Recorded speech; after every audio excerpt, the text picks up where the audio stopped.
Ration card में नाम दर्ज कराने के लिए रिश्वत मांगे जाने का मामला हाल ही में सामने आया था। इसकी जांच करने का नायब तहसीलदार ने यकीन दिलाया है। राशन कार्ड में नाम शामिल कराने के लिए रिश्वत लेने के मामले में महकमे फूड सप्लाई के नायब तहसीलदार ने जांच का हुक्म दे दिया है। एमसीएन उर्दू से बात करते हुए उन्होंने कहा कि जिस दुकानदार के खिलाफ इन्हें शिकायत मौसूल हुई है वो इन पर कार्रवाई करेंगे और साथ ही इन्होंने अपील की है कि राशन कार्ड में नए नाम दर्ज कराने के लिए राशन दुकानदार की जानिब से अगर पैसों की मांग की जाती हो तो लोग इसकी शिकायत तहसील दफ्तर में कर सकते हैं। साथ ही इन्होंने अपील की कि राशन कार्ड को आधार से लिंक करा ले और केवाईसी फॉर्म दाखिल करने के बाद राशन कार्ड दहिंदे को ही अनाज दिया जाएगा।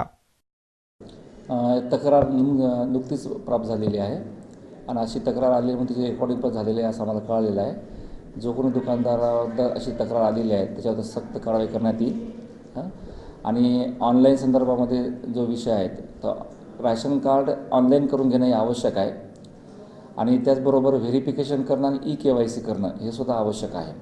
जोपर्यंत या दोन बाबी होणार नाही पूर्ण तोपर्यंत लाभार्थ्याला धान्य म्हणजे लाभार्थ्याचं नाव रजिस्टर होणार नाही आणि रजिस्टर झाल्यानंतर त्यांना धान्य मिळणार आहे। आणि अशी ऑनलाईन करण्यासाठी कोणतेही शुल्क शासन आकारत नाही।